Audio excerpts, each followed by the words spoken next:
Just under 200 gallon. We need 1,380, so if we took 360 off, that would be 1,000 gallon. Just get 1,000 gallon. I guess we can always, I mean, when we put 28 in, I guess it ain't gonna hurt it to side dress it, what little would be left. And there's gonna be and there's gonna be stuff left in the tanks too, because we're not gonna get these things cleaned out.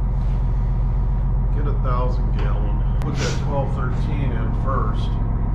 Should I put that 1213 on the east side of the field? I would put it on the east side to get it the best look at the pivot then. I mean, I'll plant the end rows and stuff off with it. One swipe along the road, and then I'll start on that east side and work back. I guess just come down there and pull in, make a loop in the field, and park it up on the... I don't think you want to try backing in there. No. I don't know how to tell you to come across, because 8's, I think, still closed. So yeah, it is still closed. Across 8 would have been the easiest. I'll have to take 1,500 all the way across and go the same way. What?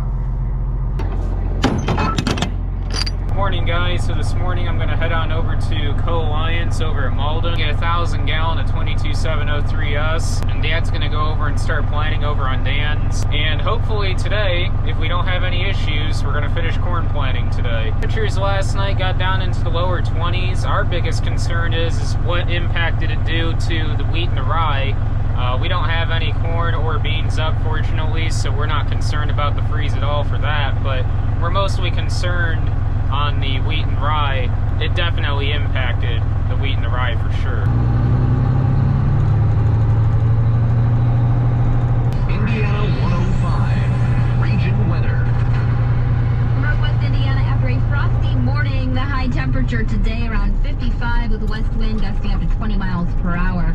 Tonight, increasing clouds and a low around 42. Tomorrow for your Mother's Day, showers likely, maybe an isolated thunderstorm and a high near 53. Breezy with a south-southwest wind, gusting around 30 miles per hour. Isolated shower for your Sunday night with a low in the mid-30s. On Monday, we could see an isolated shower early and a high near 50. That should work out. Oh, there's a floater in the way.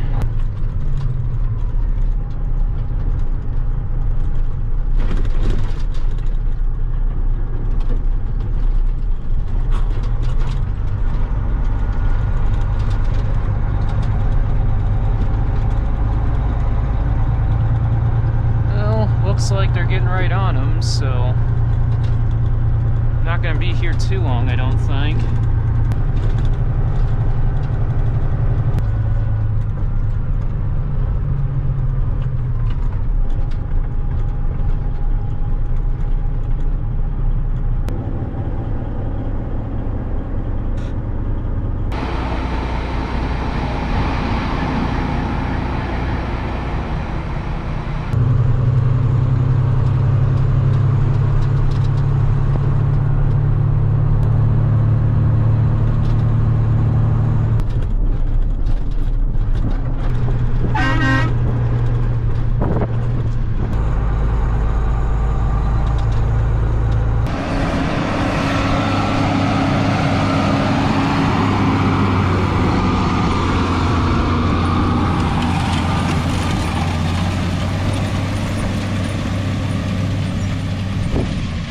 Well, Dad should be needing a load of starter here in the next round or two, and I just finished up the video that's supposed to be out today. Actually, it's about a half hour past release time, but I just didn't have time to edit it till now, so I'm working on getting that uploaded right now. And if you guys are interested in any of these sweatshirts or t-shirts, the link will be in the description on where you guys can order those.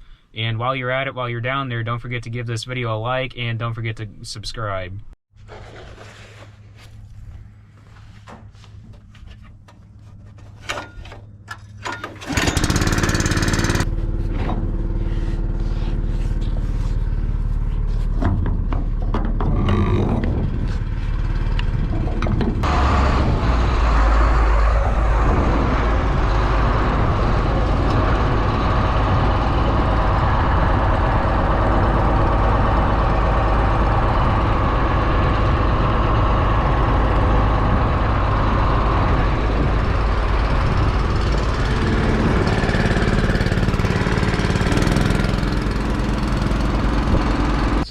just about done with Dan's here, and I've got the trailer out in the field and on a slope. We're trying to drain this back tank and put everything in the front tank here. That way we can get the trailer headed the other direction and get everything completely drained out of these tanks the best we can.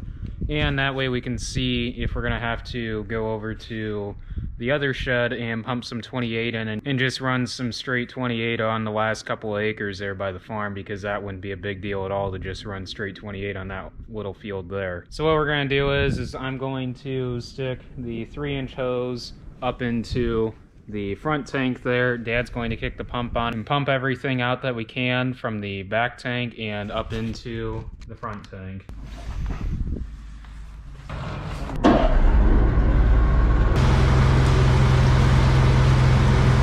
We're hoping we have enough starter in that front tank. I think there should be close to 300 gallon in that front tank, which is what we need for the 15 acres there that we call the muck field there by the farm. I'm taking the fertilizer tender right now over that field. Dad is behind me on his way with the planter. Grandpa's in front of me with the green truck, and Amanda brought Grandpa over to help us move over there. If all else, if we do need to get some more fertilizer, we will end up going over to our house and pumping out some 28 and just using straight 28 to finish up the last few acres on.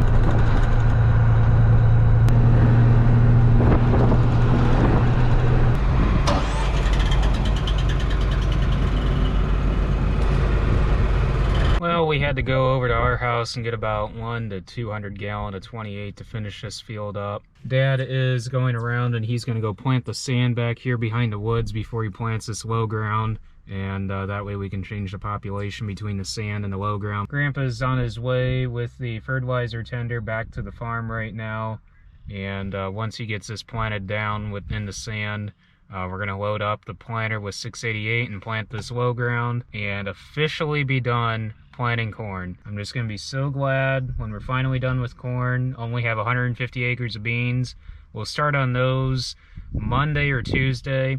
Dad wants to get in either right away before with the sprayer or right in after I get them drilled and spray that rye. That way we don't have any height issues with the boom, because if that rye gets any taller, then we're going to have height issues and we're going to have to unbolt our boom and move it up a whole tier, and we really don't want to do that because that's a couple-hour job, and we'd prefer to just kill it right now while it's just tall enough that we can get over it with our sprayer. So we figure by getting the drill out there and essentially rolling it down a little bit, because the drill is going to roll it down some. It's not going to crimp it enough to kill it.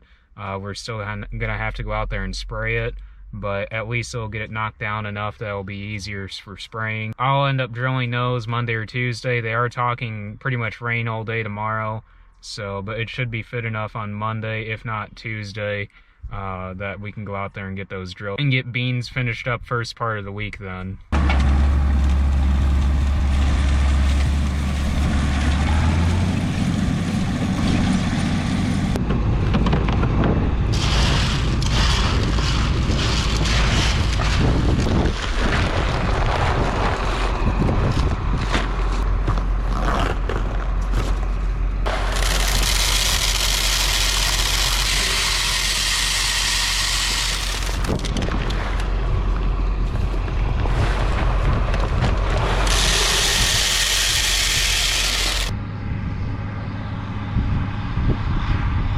Well, Plant 2020 for corn is officially done. Now I'm going to head on over to our house, get the 40-20 in the 4-row, and plant the second planting of sweet corn.